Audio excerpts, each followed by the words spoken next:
Hi everyone, I hope you all had a really good weekend. I'm back to read some more of The Wild Robot, and I just want to go over the questions we had last week. So the first one was, infer why the animals mistake Roz for a monster, and the animals believe she is unnatural because she can sound like different animals and she doesn't need to eat. But it said in the story, but each time it sounded a little different. At first it sounded like a cricket, and then it sounded like a raccoon. So they're just a little unsure of what she is. And then, why does Roz think she needs to perform? Remember when she saw the opossum playing dead and tricked the badger, and really it saved the opossum's life by playing dead? She thought maybe performing might save her life too, or help her to survive. And what convinces Tawny the doe to help Roz? Roz agreed to allow the deer family to eat from their garden. Okay, so today we are starting on, it is chapter 36. Oh no, sorry, chapter 33. And this is called The Garden. So Tawny has just agreed to help with the garden, and so that's what this chapter is. So after inspecting the grounds, Tawny asked Roz to remove all the dried brambles and weeds and leaves from the garden area. She asked her burrowing friends, the moles and the groundhogs, to dig through the dirt and loosen the soil. And then she asked all the neighbors to do something rather peculiar.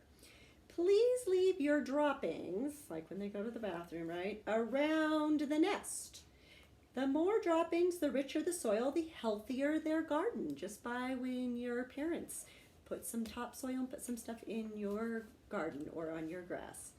As you can imagine, Tawny's request got everyone's attention. The place was soon crawling with woodland creatures curious to hear more about the garden project. And just like that, the robot was meeting her neighbors. The plan to help her make friends was already starting to work. There was a festive feeling around the nest that day. So nest is capitalized when you write about the nest because that's the name of Roz and Bright Bill's house. So there was lots of happiness around the nest. Animals were coming and going and chatting and laughing. After some pleasant conversation, each neighbor would choose their spot, leave their droppings, and be on their way, and always with a smile. "We're happy to help," said two smiling weasels after finishing up their business. "It was our pleasure," said a flock of smiling sparrows before they flew away. "I shouldn't be much longer now," said a smiling turtle as he slowly made his contribution. As all this was going on, Roz walked around and thanked everyone. "I am not capable of defecating," she explained, "so your droppings are most appreciated." So that's kind of a fancy word for going poop, right? Once the grounds were fertilized, it was time for the plants. Tawny brought Roz and Bright Bill out to a lush meadow. The robot sank her fingers into the ground and felt the spongy layer of roots below the grass. Slowly, carefully, she rolled up wide strips of sod, exposing the dark, wormy soil. She carried the rolls back to the nest and spread them out to make a patchy lawn. Then she transplanted clumps of wildflowers and clovers and berries and shrubs and herbs until the nest was surrounded by a scraggly collection of plants. "It's not much to look at now," said Tawny, "but the grass will grow into these gaps, and the flowers and bushes should perk up in a few days. I'll return to make sure it's all taking root. Before long, this will be a lovely wild garden." And the next chapter is called The Mother. This is chapter 34. Like most goslings, Bright Bill followed his mother everywhere. He was a slow, tottering little thing, but Roz was rarely in a hurry, and together they loved meandering along the forest paths and around the banks of the pond. However, they spent most of their time right in their own garden. You see, the garden was no longer scraggly, thanks to the robot's careful attention. It was now bursting with colors and scents and flowers. Clearly, Roz was designed to work with plants. So this is just a little sketch of what their garden is starting to look like. And you can see Bright Bill over there in the background. So Roz is doing a good job with the garden. "Oh, Roz, you've been busy," said Tawny as her family grazed on the wonderland of growing things. "This garden is glorious. You'll be seeing quite a lot of us around here." Tawny meant what she said. Each morning around daybreak, Roz and Bright Bill would hear quiet footsteps outside the nest, and there would be Tawny and Crown Point and their fawns, Willow, Thistle, and Brook, happily nibbling on the garden. The deer weren't the only regular visitors. The beavers became quite fond of gnawing on certain hardy shrub at the edge of the garden. Digdown, the old groundhog, popped up to munch on berries. Broadfoot, the giant bull moose, came by to chew on tree shoots, and of course bees and butterflies were there every day, happily floating through the flowers. There always seemed to be friendly animals hanging around the garden. It was amazing how differently everyone treated Roz these days. Animals who once ran from the robot in fear now stopped by the nest just to spend time with her. The neighbors smiled and waved whenever Roz and Bright Bill wandered past. And at the dawn truce, the other mothers were eager to share their parenting advice. Remember, the title of this chapter is called The Mother. "Make sure Bright Bill gets plenty of rest. A tired gosling is a cranky gosling. When the wind starts blowing from the north, you must immediately get Bright Bill to safety. North winds always bring bad weather." So this is all the advice the mothers were giving Roz. "You'll never be the perfect mother, so just do the best you can. All Bright Bill really needs is to know you're doing your best." No gosling ever had a more attentive mother. Roz was always there, ready to answer her son's questions, or to play with him, or to rock him to sleep, or to whisk him away from danger. With a computer brain packed full of parenting advice and the lessons she was learning on her own, the robot was actually becoming an excellent mother. The next chapter, 35, is called The First Swim. So you might remember your first swim. And I used to teach swimming lessons, so I was there for a lot of kids' first swim. "Good afternoon, you two," said Loudwing as she waddled into the garden. "Remember me, Bright Bill?" "Loudwing, Loudwing."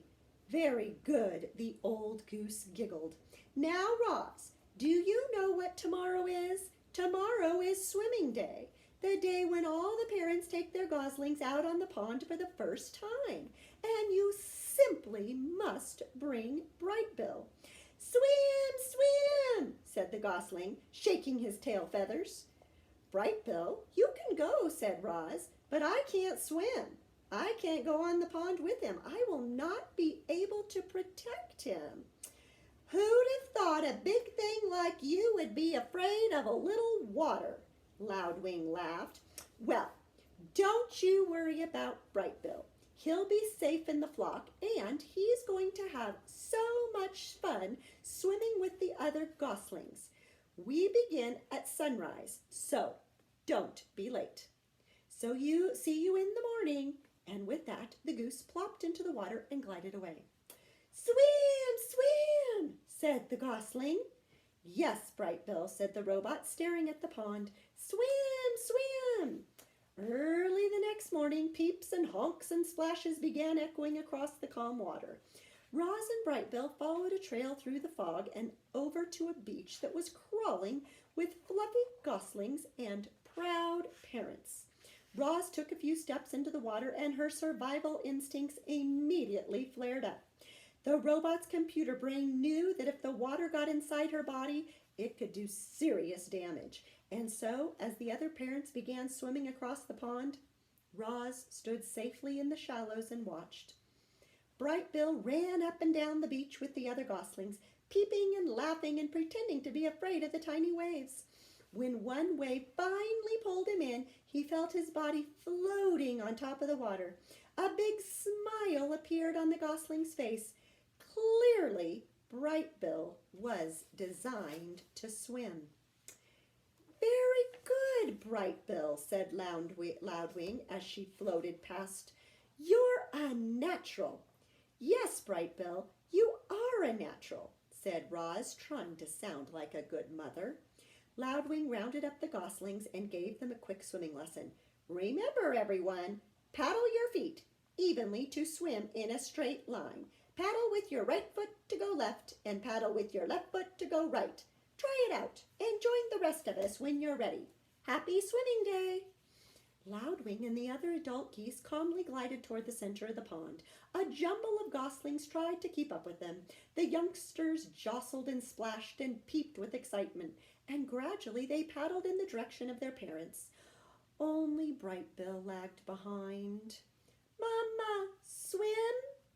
Roz pointed to the flock. I can't swim. Go have fun with the other geese. You will be safe with them. The gosling took a deep breath. Then he shook his tail feathers and paddled his feet and set out on his very first swim. He drifted too far to the left. Then he drifted too far to the right.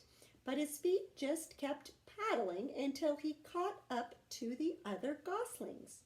Roz spent the morning watching her son swim around and around the pond, and as she watched him, she felt something like gratitude. Thanks to Brightbill, the robot now had friends and shelter and help. Thanks to Brightbill, the robot had become better at surviving. In a way, Roz needed Brightbill as much as Brightbill needed Roz, which was precisely why she felt such concern when the mood on the pond suddenly changed. One moment, everything was tranquil, just calm. And the next moment, the geese were in a panic. Something was violently sloshing through the group. It was Rockmouth, the giant toothy pike. Remember, a pike is a fish. The fish had been a problem in the pond for as long as anyone could remember, but he'd never attacked a gosling before. All the parents immediately went to protect their young. All the parents except Roz. The robot could only stand in the shallows and watch as her son left the other geese behind and desperately swim toward his mother. Swim to me, Brightbill, quickly! The gosling kicked as fast as he could, but alone on the water, he made an easy target. The pond rippled as the rockmouth slashed below the surface. Mama, help! Squeaked Brightbill. The robot was terribly conflicted. Part of her knew she had to help her son, but another part of her knew she had to stay out of the deep water. Her body lurched forward and then backward again, and again, and again, as she struggled to make a decision. And then Loudwing came to the rescue. Rockmouth, don't you dare harm that little darling. The old goose fluttered over and splashed down right on top of the fish. Leave him alone! She pecked and kicked and beat her wings against the fish until he surrendered to the murky depths of the pond. Loudwing escorted Brightbill back to the beach, and a minute later the gosling was in his mother's arms, safe and sound. Rockmouth isn't as dangerous as he seems, said the goose out of breath, but I think that's enough swimming for one day.